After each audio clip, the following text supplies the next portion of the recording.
Vivo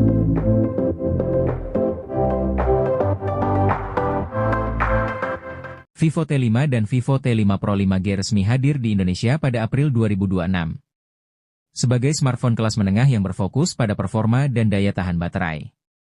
Vivo T5 menonjolkan baterai raksasa 7200 mAh 44 Watt dan harga ekonomis. Sementara Vivo T5 Pro 5G menawarkan performa tinggi dengan SoC MediaTek Dimensity 7400 Turbo, layar AMOLED, dan pengisian cepat 90 Watt.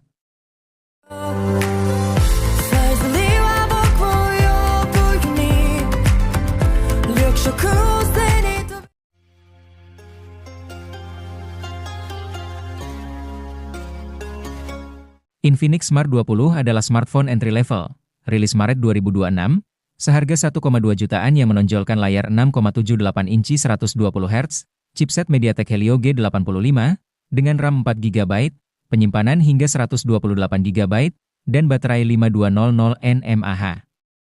HP ini didesain tipis, mendukung pengisian 15 Watt, dan memiliki sertifikasi IP64 untuk ketahanan debu dan air.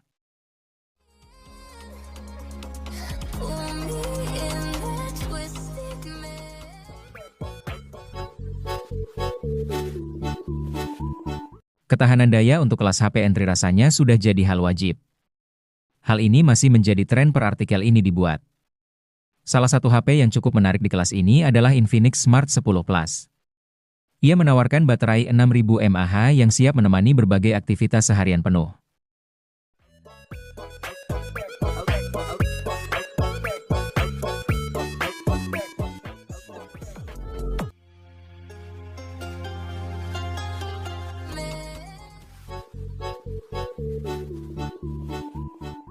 Infinix resmi meluncurkan smartphone terbaru mereka dari lini Hot Series, yaitu Infinix Hot 60i 5G di pasaran. Ini merupakan model 5G dari Infinix Hot 60i 4G yang diperkenalkan sekitar Juli lalu. Berbeda dengan saudaranya dan ponsel kebanyakan yang ada di pasar saat ini, Infinix Hot 60i 5G memiliki modul kamera yang dimuat secara horizontal alias disusun ke samping, bukan vertikal atau ke bawah.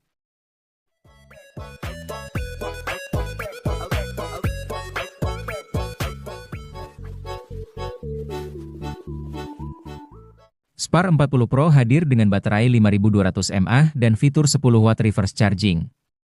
Fitur bypass charging juga tersedia untuk menjaga suhu perangkat tetap rendah saat bermain game. Seluruh seri Spar 40 Pro telah mendapat sertifikasi 5 Years Lasting Fluency dari Teknolab, yang menjamin performa tetap mulus dengan kesehatan baterai di atas 80% bahkan setelah 2000 kali pengisian penuh.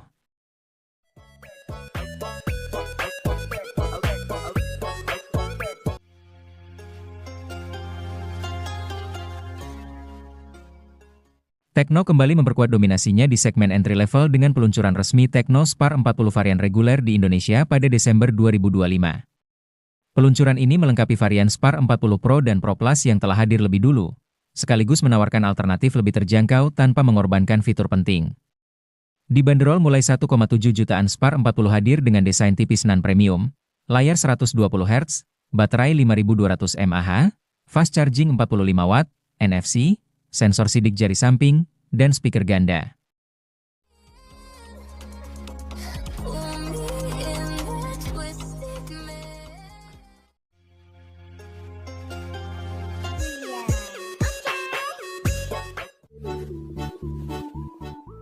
Persaingan di pasar ponsel pintar kelas pemula, entry level, Indonesia semakin memanas.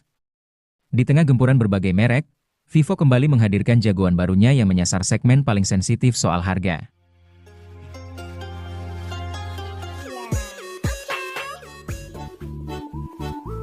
Vivo telah merilis ponsel kelas entry level Y19 SGT 5G yang dibanderol dengan harga 2 jutaan. Ponsel ini disebut menyasar segmen pengguna muda yang aktif. Kami merancang Vivo Y19 SGT 5G untuk anak muda yang aktif. Baik saat mereka sedang bermain game, belajar dari mana saja, membuat konten spontan, atau bahkan dalam perjalanan tanpa rencana, perangkat ini hadir untuk menjawab semua kebutuhan itu dalam satu genggaman.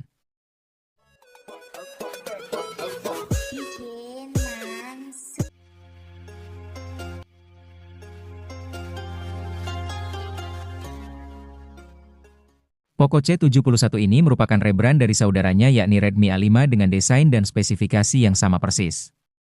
Satu-satunya yang membedakan adalah pilihan warnanya, serta tema dual tone pada panel belakang Poco C71.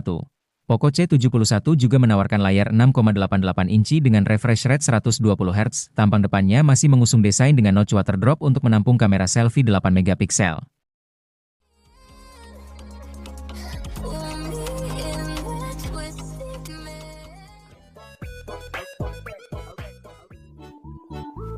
Redmi A5 hadir dengan layar berukuran 6,88 inci, dengan refresh rate 120 Hz dan kecerahan 450 nits. Smartphone ini ditenagai sistem on-chip Unisoc T7250, yaitu chipset yang dirancang dengan fabrikasi 12 nanometer, dan memiliki CPU dengan clock speed sampai 1,8 GHz. Chip ini dikombinasikan dengan RAM 8 GB dan penyimpanan internal 128 GB.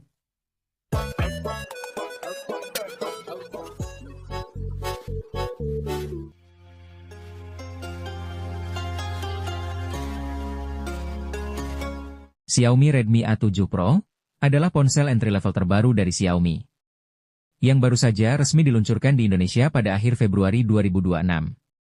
Ponsel ini mengunggulkan layar besar 6,9 inci dengan refresh rate 120 Hz dan baterai berkapasitas jumbo 6000 mAh.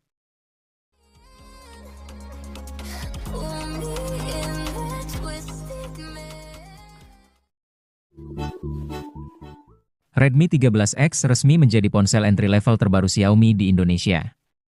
Smartphone ini dirilis dengan mengunggulkan aspek kamera dan baterai besar. Walau dikategorikan entry-level, Redmi 13X menawarkan kamera belakang dengan resolusi besar 108 megapiksel. Kamera ini juga dibekali kemampuan zoom hingga 3x yang diklaim tanpa penurunan kualitas.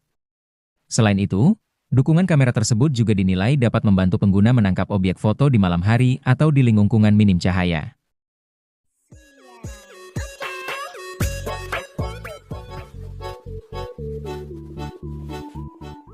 Poco resmi memboyong ponsel entry-level terbarunya ke Indonesia yang bernama Poco C85. Ponsel ini dibawa ke tanah air sekitar 1 pekan setelah dirilis di pasar global. Project Manager Poco Indonesia, Satrio Sidi Rahmat mengatakan Poco C85 menjadi jawaban bagi pengguna, terutama anak muda, yang ingin mencari ponsel yang bisa mendukung aktivitas mereka seharian.